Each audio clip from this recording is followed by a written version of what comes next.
মনে মনে নামাজ পড়ো, মনে মনে রোজা রাখো, মনে মনে হজ করো, যাকাত দাও, মনটা সাফ হয়ে গেলে তোমার আর কোনো অসুবিধা নাই। এই মনের পীর আসলো, আমি সেই এলাকায় গেলাম, যাইয়া শুনি এই রকমের কাম করছে। আমি বললাম ওই লোকটা যদি আবার আসে আম গাছের সাথে বান্ধে ধুইও। তারপরে সে যখন বলবে যে আমার তো পেশাব পায়খানা করা লাগবে, আমারে ছাড়ো, তোমরা বলবা যে না ছাড়া যাবে না, মনে মনে যদি নামাজ পড়া যায় মনে মনে পেশাব পায়খানা করুন।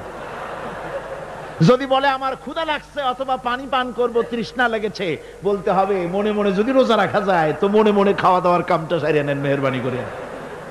এই ধরনের কিছু সংখ্যক লোক বেরিয়েছে যাদেরকে লোকেরা সাহাবীদের চাইতে, নবীদের চাইতেও বড় মনে করে।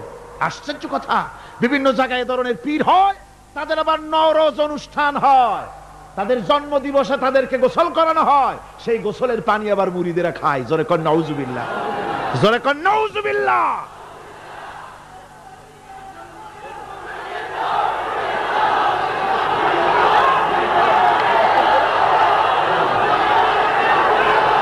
আমার ভাইয়েরা,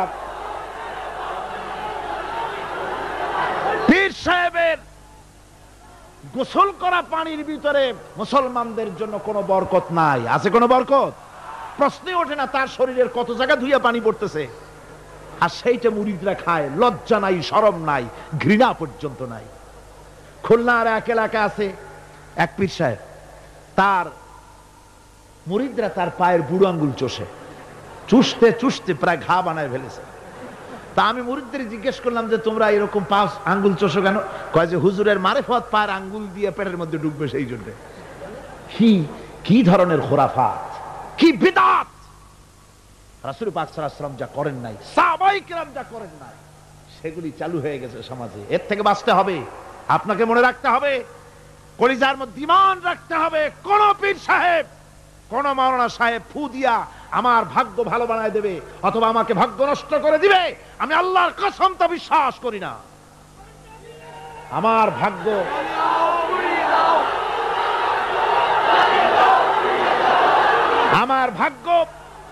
আমার তাকদীর ভালো বা খারাপ, এ সবটা হতে পারে আল্লাহর পক্ষ থেকে। কার পক্ষ থেকে? জোরে বলেন, কার পক্ষ থেকে? আল্লাহর পক্ষ থেকে হতে পারে। সুতরাং আজকে আমাদের দেশে বহুত নকল বেরিয়ে গেছে। পীর মুরিদি একসময় খুব ভালো ছিল, কিন্তু যে জিনিস যত ভালো তার নকল বেরোয় তত তাড়াতাড়ি। তবে আলহামদুলিল্লাহ, এখনো আলহামদুলিল্লাহ কিছু হাক্কানি পীর এখনো আছে যারা সমাজের কাজ করেন, যারা ওইভাবে কদমবুসি নেওয়ার জন্য পা আগ বাড়ায় দেয় না। সেজন্য বলছি যে আমাদের ইত্তেবা করতে হবে রাসূলের। কার ইত্তেবা করতে হবে? যা রাসূল করেন নাই, যা সাহাবায়ে কেরাম করেন নাই, তা আমরা করতে পারি না। এই জন্য আমার মুসলমান ভাইয়েরা, আল্লাহর প্রতি ঈমান, রাসূলের প্রতি ঈমান। ঈমানের অর্থ হলো আল্লাহর নবী যে কথাগুলি তিনি বলে গিয়েছেন তার ওসওয়াকে ধরে রাখা, রাসূলের আদর্শ দিয়ে পায়ের নখকাটা থেকে শুরু করে মাথার চুল পর্যন্ত গ্রহণ করতে হবে।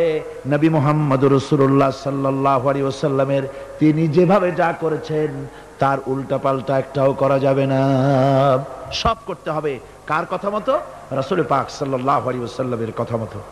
রাসূলের প্রতি ঈমান এর অর্থ হলো তিনি হচ্ছেন আইনদাতা, তিনি আইন ও বিধান দিয়েছেন আল্লাহর পক্ষ থেকে। আইন ও বিধান কার পক্ষ থেকে দিয়েছেন?